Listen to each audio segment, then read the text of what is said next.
One of the things that I focus on most as a coach and a speaker is trying to convince people that they have the right to pursue their dreams, that the vision that they see is really theirs to pursue.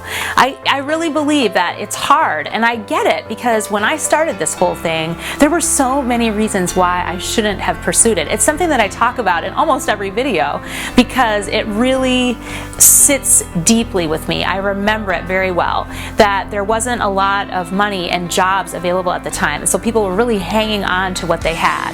I had little children, and the costs of taking care of what they needed were very, very high. In fact, I don't think that's changed much at all.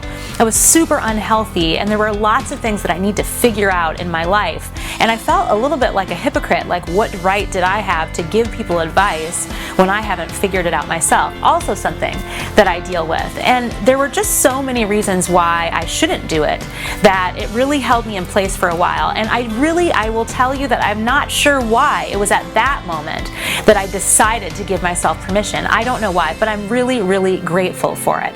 And so I wanted to talk to you about giving yourself permission, because honestly, there are a million reasons why you are not pursuing your dream, but all of them are tied to permission. If you look at the blog post that I wrote for this week, I deal with 7 ways that you aren't giving yourself permission and things that you can say to yourself to get around it. I created a power statement that allowed me to go forward because I felt kind of selfish, I felt self-absorbed, I felt like it was possibly not the right time.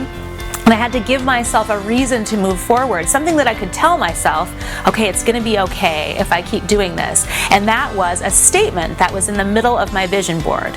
And it said, helping others succeed will help me succeed. And so I realized that if I could make myself better, that I would be in a better position to be what I needed to be for other people so that they could have a chance to reach for their best life. In fact, I think 10 years ago, it was setting me up for this moment in this video where I am telling you that it is okay to pursue your vision. Now, there are certain things about vision, about dreaming, that you need to know, and they are as certain and sure as gravity. There are things that you can count on. You can know that this is the way vision works, and so that you don't have to worry as you move forward in intentional and consistent and focused action. You don't need to worry that somehow the ground is going to swallow you up and that things aren't as sturdy as they seem, because that's our big fear, is that somehow we'll step out and then things won't work out the way we intended them to, and then we'll have a mess. So here are the 5 rules of vision, the things that you can count on, that you can know this is the way your life works, and that you really do have permission to pursue your vision.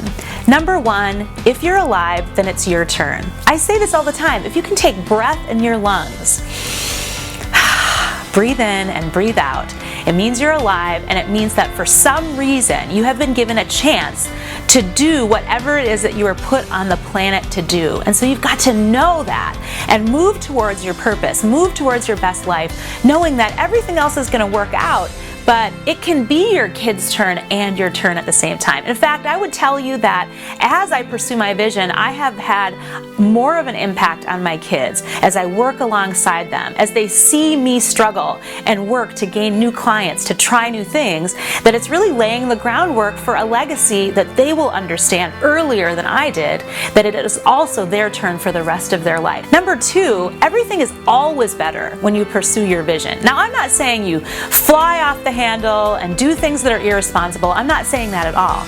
But I can tell you that if you have a vision that is aligned with your soul, and it's something that you just can't get rid of, and you know you need to do it, and you're afraid that somehow you're going to make your life worse and that the people in your life might be hurt, know this: if you're pursuing your vision honestly and you're willing to pursue it with consistent action, then it will be better for everyone, including you. I always tell people, my business healed me. It made me stronger.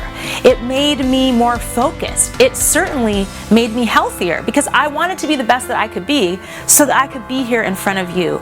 And your vision and your best life and the journey to the thing that you are here for will also improve your life. The third rule of vision is no one can grant you permission but you. It's easy to say, well, you know, my my partner doesn't understand, or my boss doesn't understand, or my children, or there's all these different people that are part of your life. And you kind of wait for them to give you the okay, that it's okay for you to take that trip or start that business or change what you're doing, change your lifestyle. I'm here to tell you that the only person that can give you permission to do the things that you can see is you. And let's not put all of that on them anyway, because their soul is telling them something else. You have to be in communication with you. You have to be in communication with why you're here, and it's up to you to allow yourself to move forward. To be honest, I always knew that I wanted to be a speaker. I always knew that I wanted to do this, but it wasn't until I was in my late 30s that I finally said, okay, you can go for it. And since then, I haven't looked back, and no one can take that opportunity away from me. And as you pursue your dreams, no one is going to take that opportunity away from you either. The fourth rule of vision is that I believe that it's actually more selfish not to pursue your vision. Sometimes we feel like, who are we? Who do we think we are? That we're so important that we're going to get to step out of the ranks and go do something that might be different because it's what we're meant to do. And it feels kind of like selfish. It just feels like you don't care about anyone else and you're just going to focus on you.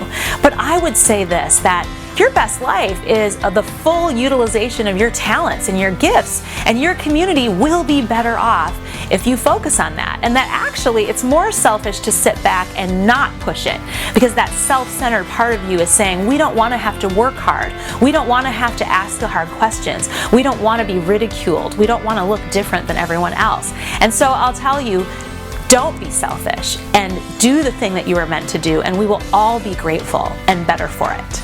The final rule is really related to the idea that somehow if you move out of your designated position as manager of the universe, that everything will fall apart. I get it. I'm the vital cog.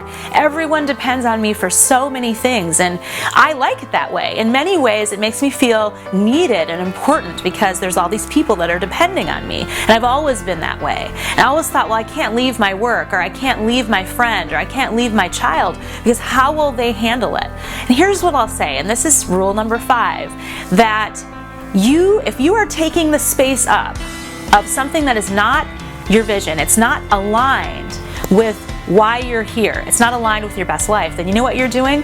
You're taking someone else's spot, because there is someone else that is meant to be in that position at that moment.